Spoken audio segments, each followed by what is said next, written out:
because remember, back in the old days, the limit to where a ship could travel was almost entirely based on the fresh water you could carry with you.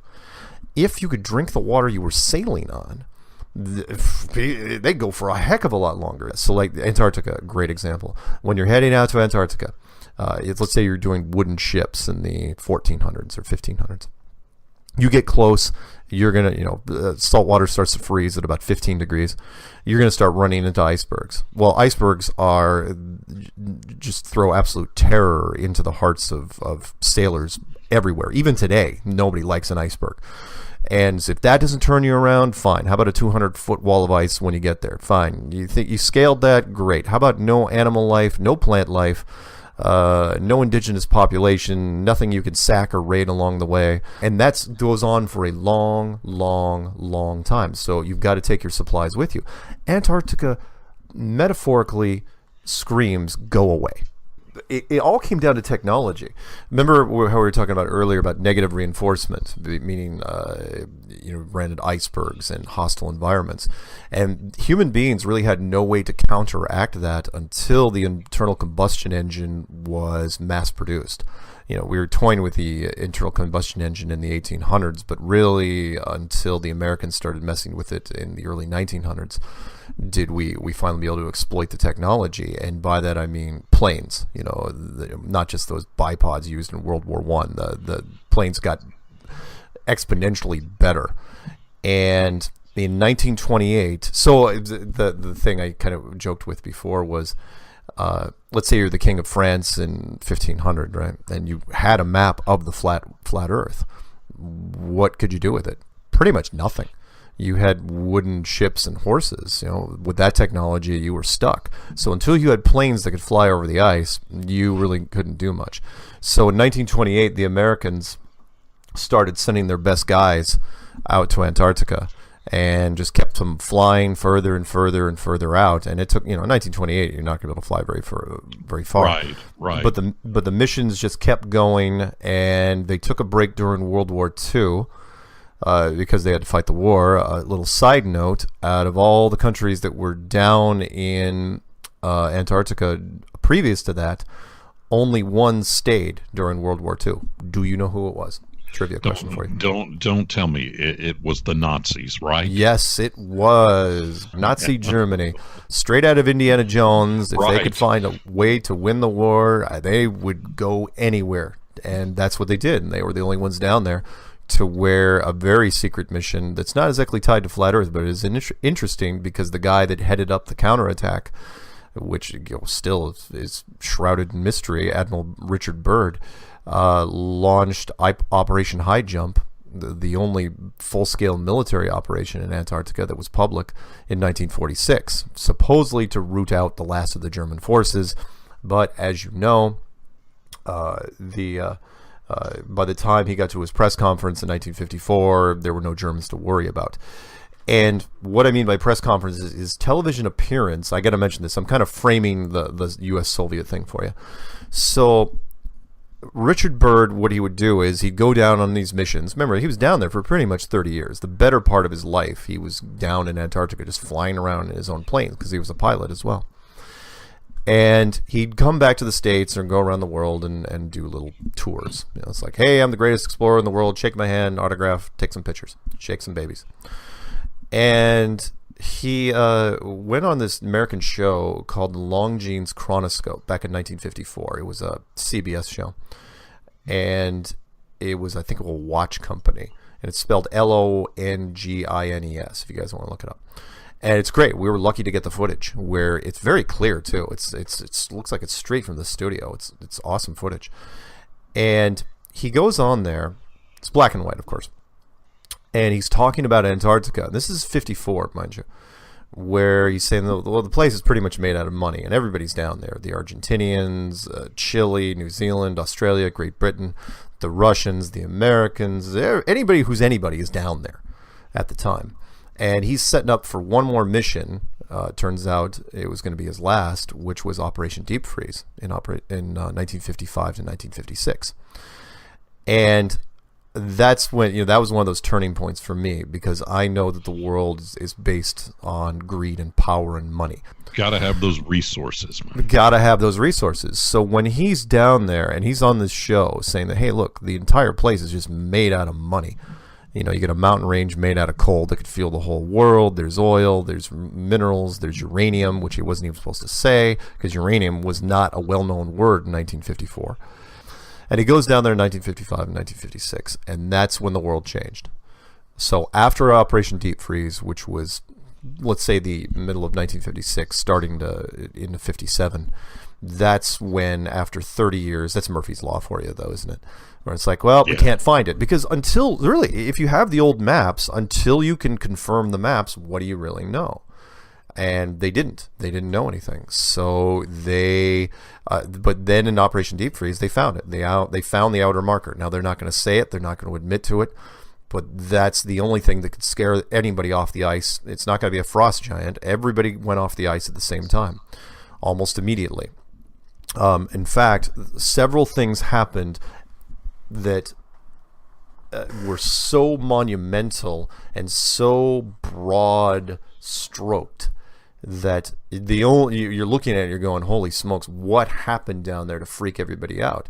Because in 1957, after Operation Deep Freeze, everybody got off the ice at the same time. Every country I just listed off, they ran off that ice like their lives depended on it, and they all went and did specific things. Most notably, the Russians and the Americans, because Russia was the Soviet Union back then. Soviet Union was the only country that could really assist the United States in covering this thing up.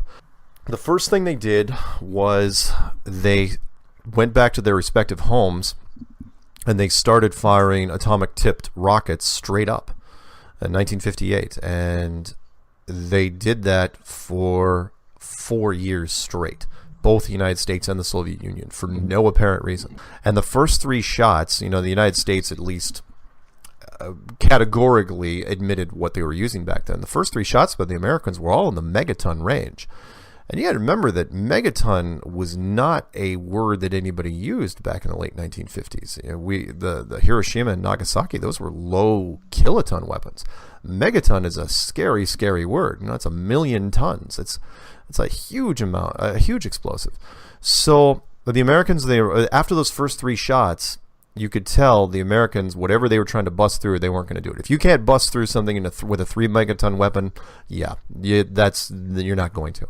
So right after those first 3 shots, NASA was formed by the United States. And do not think, anybody is out there that thinks that NASA is this peaceful, benign, Star Trek-y type organization.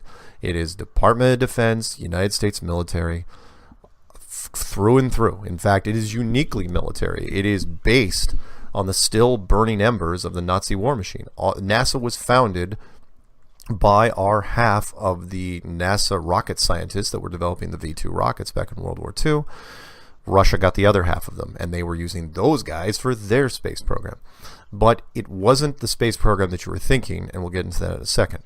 So, 1958, the NASA was formed, and meanwhile, the rockets are still firing up, for the next 4 years, and they both quit at the same time at the end of I believe it was 1962. Hopefully it was 1961. I think it was 1962. And they both stopped literally in the same day. And you can say, well, it was a moratorium. No, they were mapping out the sky.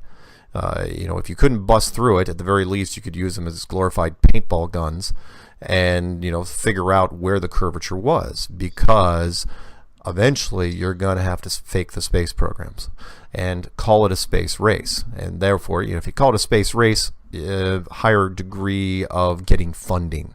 Better chance of getting the money from the government if you call it a space race, especially if you make Russia an enemy, which they were not. They have been in bed with us at the highest levels since day one, because this particular secret transcends borders. It is borderless, and they knew it. But you still have to militarize space, because the private sector, you can't let them get too high. People are curious. People loved airplanes, and people love rockets, and you don't want to have corporations start doing things on their own. So what they did was they created a space race, and everyone got their money. And with all the nukes they were firing up there, they figured out what the angle of the dome was, because remember this, up until not that long ago, we didn't have a picture of the Earth from space. So, and you have to eventually produce such a thing, because remember, you've been showing people the globe for 400 and something years. Sooner or later, you're going to have to show them a picture, because everybody's got cameras now.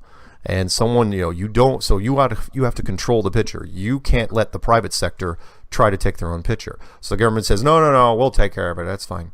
So they, in fact, let me use this little dig on the people out there. They're trying to go, oh, this Mark Sargent guy, he's nuts. There's a great quote from George Orwell, which I put in the description box of every video that I make, which was a little short quote that he wrote an article for a British thing in 1946. And he was talking about the responsibility of science. He's not a flat earther, but I thought the quote was good, where he said that, if you go out to anybody on the street and you say, how do you know the world is a globe? The first response, he goes, it's almost always the same, and that is, well, we know. Duh. I mean, we know it's a globe. It's like, really? How do you know? And if you try to press them on it, they'll get angry. What was interesting about that was he wrote that article in 1946. NASA wasn't even founded until 1958. Right. So how did everybody know on the street that it was a globe? It's because they were told. But now we're getting to crunch time. Now being told may be in jeopardy. So you got to show people a picture. But you can't just show them a picture, because what's the first question they're going to ask you? How did you take the picture? So you can't just hand somebody a nice glossy photo and say, look, it's our world. Because eventually somebody will say, hey, how'd you take it? Who took the shot? So it becomes the most expensive fake picture in history. You actually have to create a rocket program just to give the illusion that you can go high enough. You build a really, really tall rocket, multiple stage rocket. In fact, the Germans even wrote the script for it. It's in a movie. It's called Frau Mond, which translates to Woman on the Moon. Look up that movie if you get a chance. It's a silent movie with piano overtones. It breaks down the whole thing. I mean, this was in the 1920s they made this movie, where the big tall rocket, multiple stages going to the moon. I mean, cinematically, they blueprinted out the whole thing. And so that's what you did. You created this giant rocket, the Saturn V rocket. You fire it up, but then what you don't see, now of course we see it with all the rockets that we do, if you do a little time-lapse photography, it arcs over and goes almost horizontal within the first 100, 150 miles. That should not happen. Look, it's a rocket. It should be able to just punch up. It's called escape velocity for a reason. But that's not what happened. So anyway, they faked the space program, and it was brilliant. It really, really worked. And I know I'm getting a little ahead of myself, but that's what happened in the 1950s and 1960s. The other thing that happened was, silently, behind the scenes, was that so NASA's founded in 1958. In 1959, the pivotal year of this entire thing, the most interesting year in the whole flat Earth theory, two things happened. Both were equally as important. One was that a NASA employee announced the Van Allen radiation belts and said that there's a band of energy up there made out of something, radiation that's super, super deadly to people. No one should ever go up there ever. Van Allen announced that in 1959. The same year, quietly, not in the papers, the Antarctic Treaty was formed, which says that no one can go down to Antarctica and do anything from a corporate level ever. There was no reason for that. Money and power rule the day. If my oil and gas company wanted to start fracking in your guys' backyards tomorrow, there's a good chance I could make that happen. Right. It's just money. Who am I going to pay off? What, it comes down to state and county and federal. I could do this. And yet, my company, with its unlimited financial resources, cannot go down to Antarctica, even though the world's greatest explorer, Admiral Richard Byrd, said on television that it is ripe for the picking. I can't go down there. No corporation can go down there. As a matter of fact, here's where it gets even weirder. Not only can I not go down there with my oil and gas company, I can't even talk about it.